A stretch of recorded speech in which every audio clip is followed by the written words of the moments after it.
எல்லோருக்கும் வணக்கம். Welcome to Shanthi's kitchen. இன்றைக்கி உங்களுக்கு என்ன ரெசிபி செய்து காட்ட போகிறேன்னா, முன்னோர்கள் நம்மளுக்கு சொல்லி கொடுத்துட்டு போன ஒரு பாரம்பரியமான ரெசிபி தாங்க உங்களுக்கு செய்து காட்ட போகிறேன். என்னதுன்னா வெந்தய களி தாங்க. இப்போ வெயில் காலம் நம்மளுக்கு பிறந்துருச்சு இல்லையா? இனி குளிர்ச்சியான ஒரு ஐட்டத்தை நம்ம சாப்பிட்றதா நம்ம ஹெல்த்துக்கு ஆரோக்கியமானதாக இருக்கும். வெந்தயத்தை பற்றி நம்ம எல்லோருக்குமே தெரியுங்க. உடல் சூட்டை குறைக்கக்கூடிய சக்தி வாய்ந்தது. அது மட்டும் இல்லாமல் கண் எரிச்சல், வயிற்று வலி பிரச்சனை, முட்டி வலி இந்த மாதிரி பிரச்சனைக்கெல்லாம் இந்த வெந்தயம் ரொம்பவே ஹெல்ப்ஃபுல்லாக இருக்குங்க. அதில் ஒரு உணவு முறை தான் உங்களுக்கு செய்து காட்ட போகிறேன். என்னதுன்னா வெந்தயக்களி. ஆல்ரெடி உங்களுக்கு நான் உளுந்தங்களி செய்து காமிச்சிருக்கேன். இப்போ நான் வெந்தயக்களி செய்து காட்டுறேன். அதை செய்துக்கூடிய தேவையான பொருட்கள் என்னென்னு பார்க்கலாம் வாங்க. 200 கிராம் புழுங்கல் அரிசி, 50 கிராம் வெந்தயம், 25 கிராம் உளுந்தம்பருப்பு, கருப்பட்டி 250 கிராம், நல்லெண்ணெய் 5 டேபிள் ஸ்பூன், நெய் 2 ஸ்பூன், உப்பு 1 சிட்டிகை. பாரம்பரியமான நம்ம வெந்தயக்களி எப்படி செய்யலான்னு பார்க்கலாம் வாங்க. ஃபஸ்ட்டு 2 கிளாஸ் தண்ணி விட்டுக்கலாம். சும்மா நார்மல் வாட்டர்.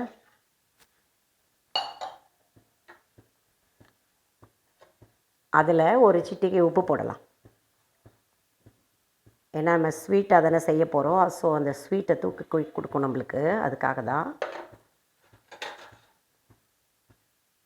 நம்ம எடுத்து வச்சுருக்கோம் இல்லையா நல்லெண்ணெய், அதில் ஒரு 2 ஸ்பூன் விடலாம். இப்போது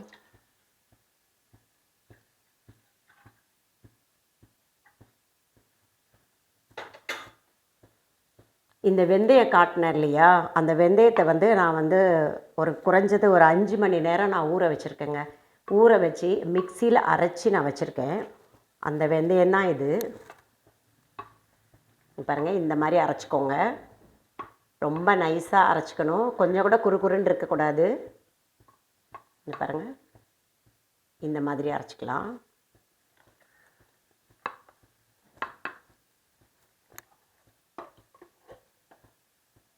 அந்த தண்ணியில் போட்டுடலாம் வெந்தயத்தை அரைச்சதை.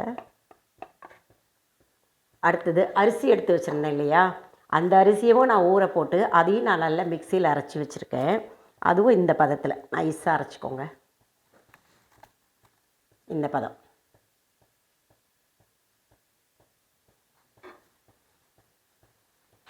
அதையும் அதில் போட்டுடலாம்.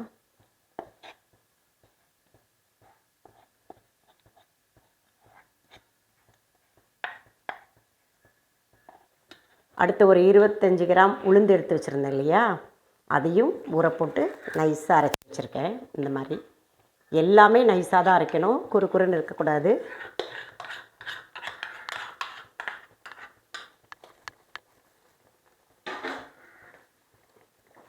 போட்டு நல்லா ஒரு கிண்டணும். நம்ம இதில் கிண்டுறதை விட நம்ம விஸ்க் வச்சு கிண்டலாம்.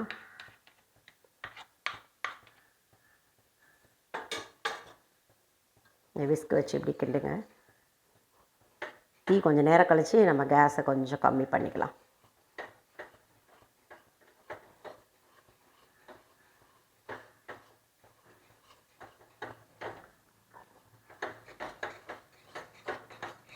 நல்லா கையை எடுக்காமல் கிளறிட்டே இருக்கணும்.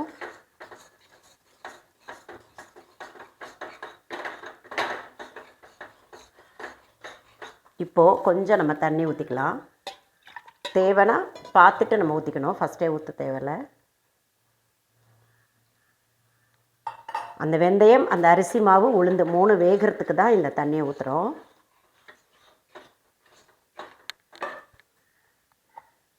திருப்பி ஒரு 1/2 டம்ளர் ஊற்றிக்கலாம். நம்ம பார்த்துட்டு ஊற்றிக்கலாம், அவ்வளோதான்.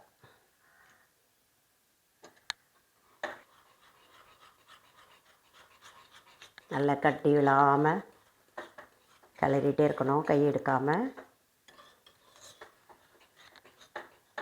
தீயை நான் கம்மியாக தான் வச்சுருக்கேன், சிம்மில் தான் வச்சுருக்கேன். நான் அடி பிடிச்சிடக்கூடாது இல்லையா, அரிசிலாம் போட்டிருக்கோம். பொதுவாகவே நம்மளுக்கு பாடி ஹீட் ஆகிடுச்சுன்னா நம்ம வெந்தயத்தை ஊற வச்சு நைட்டே ஊற வச்சு மறுநாள் காலையில் அப்படியே அந்த தண்ணியை குடிக்கிறவங்களும் இருக்காங்க. வெந்தயத்தை ஊற வச்சு அந்த வெந்தயமும் தண்ணி கலந்தும் குடிப்பாங்க. ஒரு சில பேருக்கு இது கசக்கிற மாதிரி ஃபீல் பண்ணுவாங்க இல்லையா, அவங்க என்ன பண்ணுவாங்கன்னா இப்போ பாடி ரொம்ப ஹீட்டாக இருக்குது அப்படின்னா நீங்கள் இந்த மாதிரி ஊற வச்சு சாப்பிட்றது பெட்டராக இருக்கும். இல்லை எப்போதுமே எங்கள் உடம்பு சூடாக தான் இருக்குது, ஒரு சில பேருக்கு எப்போதுமே பாடி ஹீட்டாக இருக்கும்னு சொல்லுவாங்க, என் உடம்பே சூட்டு உடம்பு அப்படின்னு சொல்லுவாங்க. அந்த மாதிரி பர்சன் என்ன பண்ணணும்னா, இந்த வெந்தயத்தை நல்லா வறுத்து திரித்து பவுடரை ஒரு பாட்டிலில் ஸ்டோர் பண்ணி வச்சுக்கோங்க. டெய்லி காலையில் எழுந்த உடனே ஒரு ஸ்பூன் அப்படியே அந்த பவுடரை வாயில் போட்டு வார்ம் வாட்டர் குடிச்சிருங்க. ரொம்ப ஹெல்த்துக்கு நல்லது. முட்டி வலி பிரச்சனை இருக்கிறவங்களும் இதே ஃபார்முலாவை ஃபாலோ பண்ணிக்கலாம். காலையில் எழுந்து அந்த பவுடரை ஒரு ஸ்பூன் வாயில் போட்டு வார்ம் வாட்டர் குடிச்சிருங்க. அந்த முட்டி வலி நாளோட உங்களுக்கே டிஃப்ரென்ஸ் தெரியும். கிளறிட்டே இருக்கணுங்க, கை எடுக்காமல் கிளறணும். எப்படி ஒரு 10 to 15 நிமிஷம் ஆகும். இப்போ நம்மளுக்கு கொஞ்சம் தண்ணீர்களாக இருக்கிற மாதிரி இருக்குது, இன்னும் கொஞ்சம் சேர்த்துக்கலாம். அப்படியே பார்த்துட்டு சேர்த்துக்கோங்க, அவ்வளோதான். அந்த மாவெல்லாம் வேகிறதுக்கு தான்.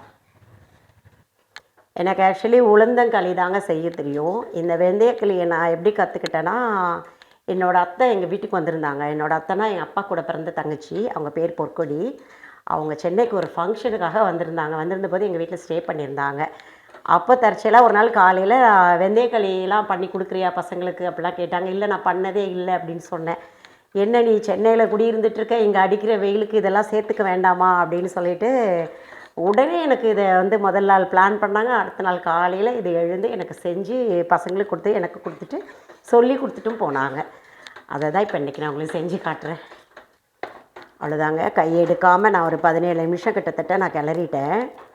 இப்போ இந்த ஸ்டேஜில் நம்ம எடுத்து வச்சுருந்த எண்ணெயிலேருந்து இன்னொரு 2 ஸ்பூன் விடலாம். இந்த எண்ணெய் எடுத்து வச்சுருக்கேன் இல்லையா,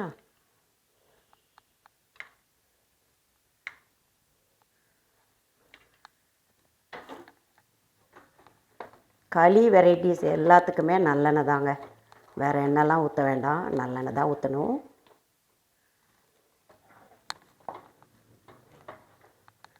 பாருங்கள், உங்களுக்கே தெரியுது.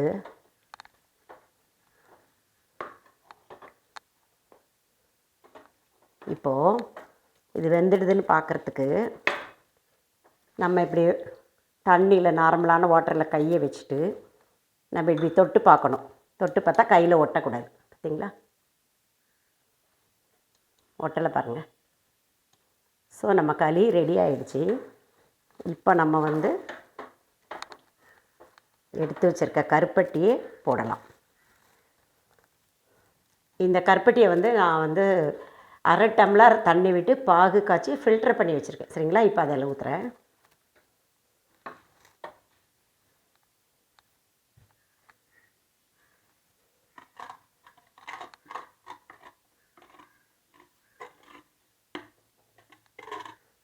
நான் தீயை கூட்டவே இல்லைங்க, அதே சிம்மிலேயே தான் வச்சு பண்ணிகிட்ருக்கேன். மறுபடியும் நம்ம கையை எடுக்காமல் கிளறிட்டே இருப்போம். அந்த கருப்பட்டி பாகு அதோடு சேரட்டும்.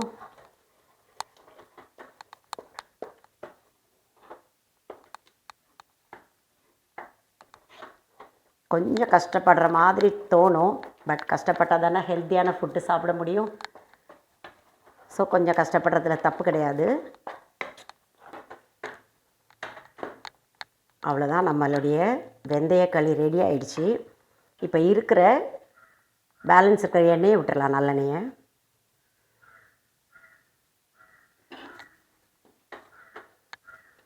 இந்த களியை பொறுத்த வரைக்கும் வெல்லம் போட்டும் செய்யலாம், பட் கருப்பட்டி தானே ரொம்ப, வெல்லத்தை விட ரொம்ப ஹெல்த்துக்கு நல்லது இல்லையா, அதுக்காக தான் நான் கருப்பட்டி போட்டு செய்திருக்கேன்.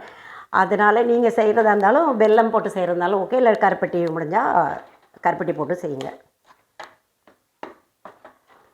நம்மளுடைய முன்னோர்கள்லாம் கருப்பட்டி போட்டு தான் நம்மளுக்கு சொல்லி கொடுத்துட்டு போயிருக்காங்க. ஸோ நான் அதை கருப்பட்டி போட்டு செஞ்சுருக்கேன். சரியா, அவ்வளோதாங்க.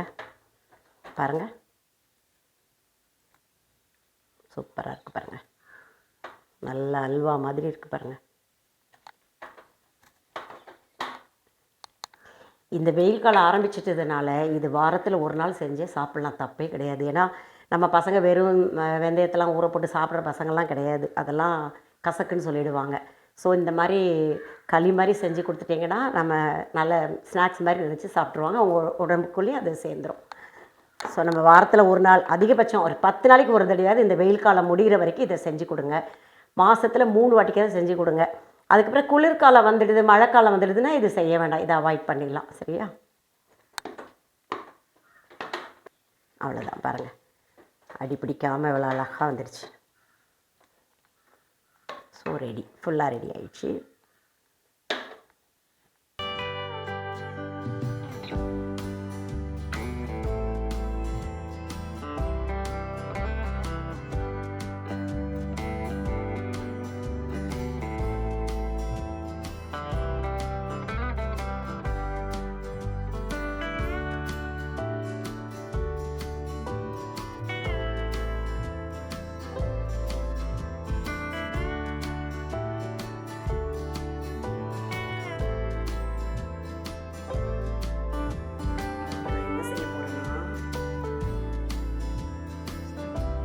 தேவையான பொருட்களில் நெய் காட்டினேன் இல்லையா, அந்த நெய்யை தான் இப்போது பவுலில் விட்டு சாப்பிட.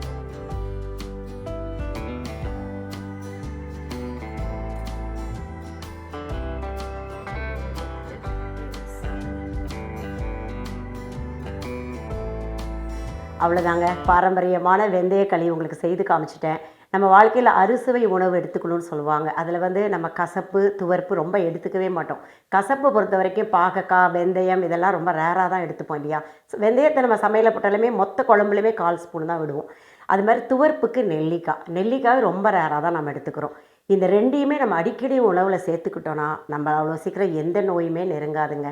அடுத்தபடியாக இந்த களி நான் செய்யும் பொழுது உங்களுக்கு 3 வகையான மாவையும் காட்டினேன் இல்லையா, தனித்தனியாக. ஃபஸ்ட்டு அரிசி மாவு, அப்புறம் வெந்தயம் அரைச்சது, அப்புறம் உளுந்து அரைச்சதெல்லாம் போட்டேன். இதை 3மே நீங்கள் ஒரு பவுலில் போட்டு நல்லா கரைச்சிட்டு நீங்கள் அந்த கொதிக்கிற எண்ணெயில் விட்டு விஸ்கு வச்சு கிளறினாலும் உங்களுக்கு பிரச்சனை கிடையாது. ஏன்னா நான் அப்படியே விட்டதுனால சின்ன சின்ன கட்டிகள் வந்தது. அதை நான் கொஞ்சம் அப்படியே உடைக்கிறதுக்கு தான் கொஞ்சம் டைம் ஆயிடுச்சு. நீங்கள் செய்யும் பொழுது 3 மாவையுமே நல்லா மிக்ஸ் பண்ணி அந்த கொதிக்கிற எண்ணெயில் விட்டு கிளறிடுங்க, உங்களுக்கு ஒரு பிரச்சனை இல்லை. அவ்வளோதாங்க. இந்த ரெசிபி உங்களுக்கு பிடிச்சதுன்னா லைக் பண்ணுங்கள், ஷேர் பண்ணுங்கள், கமெண்ட் பண்ணுங்கள், சப்ஸ்கிரைப் பண்ணுங்கள். அடுத்த ஒரு புது வீடியோவில் உங்களை மீண்டும் நான் சந்திக்கிறேன். அது வரைக்கும் உங்களிடம் விடைபெறுவது சாந்தி துரைபாண்டியன் ஃப்ரம் சாந்திஸ் கிச்சன். நன்றி, வணக்கம்.